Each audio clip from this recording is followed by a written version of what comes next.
It's time for us to flow with tarot on this chilly, windy Thursday. I know for the last few videos on this segment, I keep including you in my weather experience. On what day was that? Was that Monday when it was almost 80 degrees? Or it was 80, it got up to 86. Yesterday, I was in a faux fur jacket. Today, I'm in a jacket with a hoodie and it's cloudy. And it was storming earlier. So I'm thinking of a weather event that I won't even put out there. It's almost as if I have experienced all 4 seasons in 4 days, and there's only one season that's actually missing. And I won't even say what that season is. Okay, anyway, let's flow with tarot. I hope the weather is sunny and tropical and beautiful wherever you're at. All right, so let's go with the 10 of Cups. All right, y'all see that? The 10 of Cups. We know that the cups, that suit, is symbolic of water. Water goes along with the name of this segment, Flow. Flow with Tarot. There is a difference between you having a desire and allowing it to happen versus having a desire and feeling like if you don't force the desire to happen, it won't. There's a different type of energy in the actions that you take. So, when you have a desire and you are going to allow it to happen, I don't mean that you sit by and do nothing. What I mean is you have this desire and you are flexible in the way that it comes about. You have your action. You may even have a solid plan and a strategy. Even in your plan and in your strategy, you are still carrying a soft energy that you know that this desire is complete. And the next stage is you experiencing the components falling into place for you. And with every stage, whether it's 10 stages, whether it's 2 stages, whether it's 5, you are celebrating in each moment because you know that desire is already complete.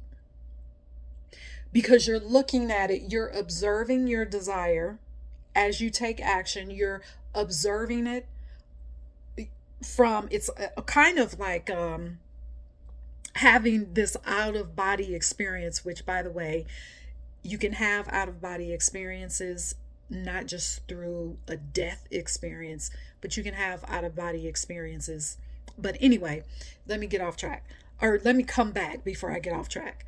But you can have this, it is like you having this out of body experience. You're observing everything that you've done. You're observing every action step that you've taken. And now the action steps that you've taken, or the action steps that you are taking and will continue to take, you are intentional about having fun with it. Your action steps no longer become, oh, I have to force this thing to happen because if I don't force it, it's not going to. No. The celebration, you taking action, is the celebration. And you're not taking the action with worry or am I doing this right?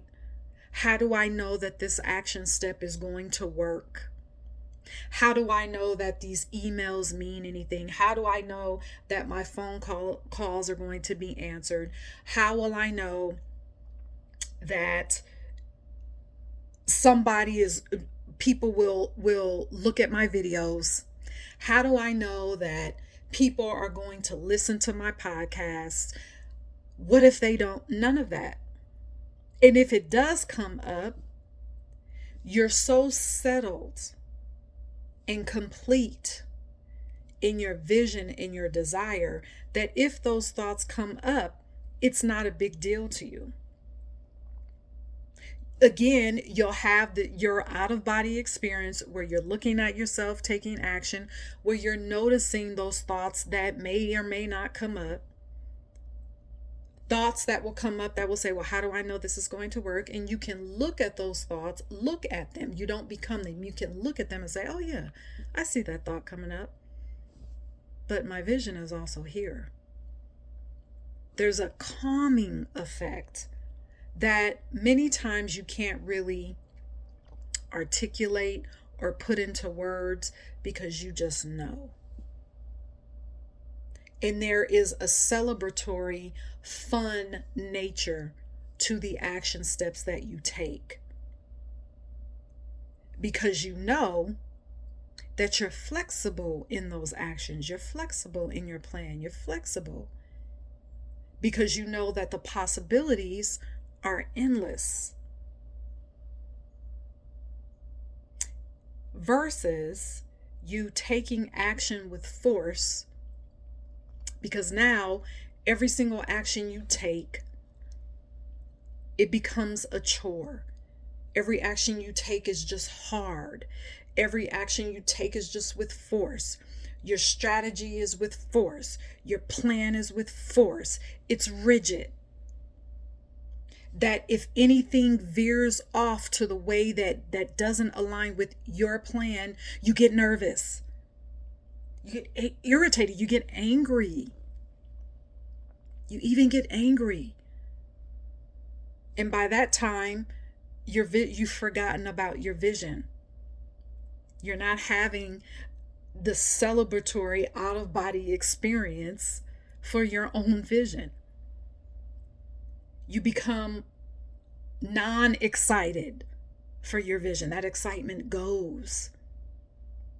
And then you find yourself even taking action steps that are even aligned with what you said you want.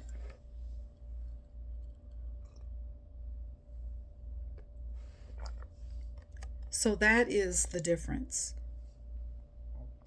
The Ten of Cups, to me, in this moment, it reminds us to celebrate not just the vision, but that our actions are celebrating that vision.